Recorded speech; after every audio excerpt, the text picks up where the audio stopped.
Hi, first grade friends. It's Mrs. Hannah, and we are finishing up our shared reading time to get together. And we're going to be reading a story called Big Dilly's Tale. Now, before we read the story, I want to talk about the genre. Remember, whenever I say the word genre, you're thinking, what type of book am I getting ready to read? So the genre can be fiction or nonfiction. And underneath those big ideas of fiction and nonfiction, we have our other little sections. So our story today is a fairy tale. And a fairy tale is under the big idea of a fiction story. That means that they are made up. They have make-believe characters. So fairy tales are old stories that have made-up characters and events that could not happen. Here's what you look for when you are reading fairy tales.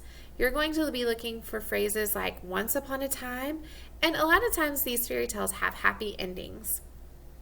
So our purpose today in reading this story is so that we can ask questions before, during, and after we read to help us understand the text and get information. We're going to look for evidence in the text and pictures to answer our questions. So don't forget, I want you to look for those power words. You can't see all of them, you can see 3 of them. So we're going to look for ugly, paddled, chilly, and what you can't see is the word beautiful and changed. So we're going to be working on those power words for this story. All right, so right now I am going to let you listen to our Meet the Author. Her name is Gail Carson Levine. Gail Carson Levine is an award-winning author who thinks reading is almost as important as breathing. When she wrote Big Dilly's Tale, she picked words that are just right, not too easy and not too hard. Her favorite character is Minna because she is such a good friend. Minna and Dilly love playing together in the water and splashing each other. Did you know that Ms. Levine has a dog named Reggie that also loves water? He likes to bite it. How fun. All right, so we're getting ready to read our story, Big Dilly's Tale, by Gail Carson Levine and illustrated by Jui Ishida. All right, here we go. Once upon a time, I'm going to stop right there. Did you hear the beginning of our story? That sounds like a fairy tale to me. Here I go again. Once upon a time, Dilly was a big duckling with a big beak. A duck called him ugly. Well, that sounds very not nice at all. Kind of mean. I'm gonna think aloud for just a minute. I just read that very beginning of the story. So before, during, and after I read, I need to be asking myself questions about the story. So as I read, I ask myself questions about things I don't understand. I just read that a duck called Dilly ugly. I ask myself, why does the duck think Dilly is ugly? I look at the pictures to see if that helps answer my question. And it kind of does. Compared to the other ducks, Dilly doesn't look the same. So I think the duck says Dilly is ugly just because Dilly doesn't look, or because he looks different from the other ducks. It doesn't necessarily mean that he's ugly though. All right, let's keep reading. His friend Minna called him cute. Dilly splashed. Splat! Here's Dilly up here, and he has a little speech bubble, and so does his friend Minna. Dilly says, honk, ha! And Minna says, whack, ha! One day, Dilly paddled fast for fun, but when he turned, he was alone and lost and afraid. The next morning, a chilly wind blew. Dilly wished for Minna. Why is Dilly alone? look back in the text. Why is he alone? Well, he's alone because he was having so much fun that he didn't think about where he was going. And he was turned around and no one was there. What do you think Dilly's going to do? Let's find out. Then Dilly saw a girl. She led him to her farm. The barn was warm. Dilly found a nest just his size. He lived at the farm for many weeks. What questions might you ask about this part of the story? I'm looking at the text and I'm looking at the pictures, and I do have some questions. Do you have some questions? A question that I'm thinking is, what does Dilly do at the farm? Well, I can look and I can see that it looks like he's eating. He's chasing a little girl. I'm also wondering, will Dilly ever see his friend Minna again? You know, something else that I'm wondering is I'm noticing what Dilly looks right here. He's kind of small and gray. And as the pictures go along on this page, I'm noticing that he's kind of changing. Did you notice that? I wonder why he's changing. Let's keep reading. When spring came, Dilly went to find Minna. He saw the ducks and he saw swans. Dilly looked at himself.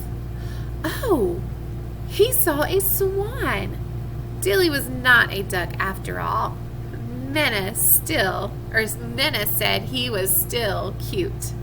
So here's his friend Minna. He found her again. How sweet. What does Dilly learn on this page right here? He didn't realize that he was a swan, and when he looked at his reflection, he noticed that he was a swan. How are swans and ducks alike? How are they different? Well, I know that ducks and swans, they both swim and they both have beaks. They're different because a swan is bigger than a duck. Let's read the last part.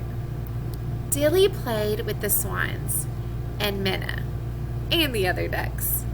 He lived happily ever after.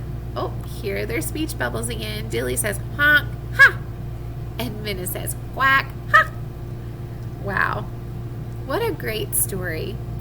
After reading a story, I ask questions just to be sure I understood what I read. I ask, what was the story mostly about? What did the character learn? If I'm not sure how to answer my questions, I might have to look back at the text and the pictures to help me answer them. Well, I'm thinking about that question about what the story is mostly about.